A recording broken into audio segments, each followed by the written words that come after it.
1452 में इटली के विंची में एक बच्चे का जन्म हुआ, लियोनार्डो दा विंची। वो एक सच्चे रिनेसां आर्टिस्ट थे।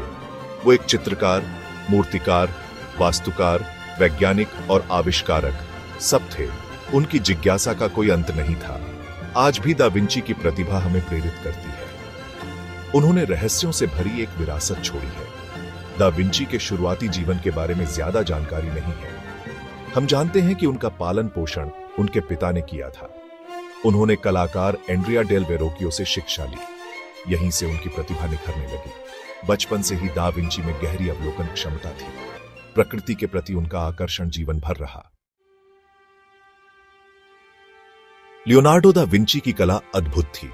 उन्होंने इतिहास की कुछ सबसे प्रसिद्ध पेंटिंग्स बनाई। मोनालिसा उनकी सबसे मशहूर कृतियों में से एक है। यह रहस्यमय मुस्कान वाली पेंटिंग आज भी लोगों को अपनी ओर खींचती है। The last super da Vinci की एक और बेहतरीन कृति है। यह भित्ति चित्र यीशु के अपने शिष्यों के साथ आखिरी भोजन को दर्शाता है। दा विंची की पेंटिंग्स अपनी वास्तविकता और भावनात्मक गहराई के लिए जानी जाती हैं। उन्होंने रंगों के बीच कोमल, सजीव बदलाव लाने के लिए स्फुमाटो नामक तकनीक का इस्तेमाल किया।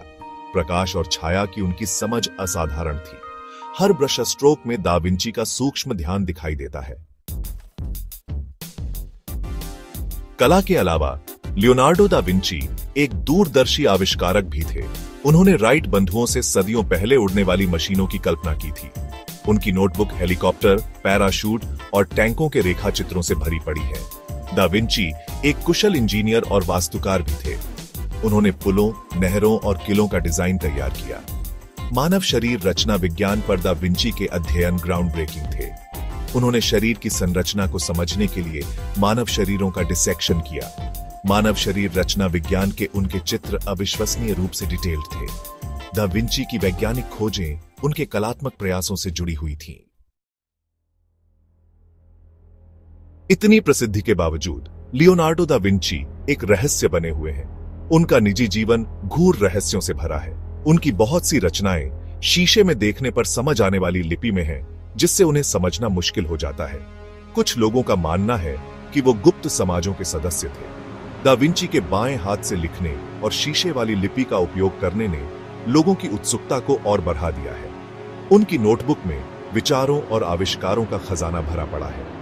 कुछ आज तक रहस्य बने हुए हैं। लियोनार्डो दा विंची का जीवन और काम आज भी हमें रोमांचित और प्रेरित करता है।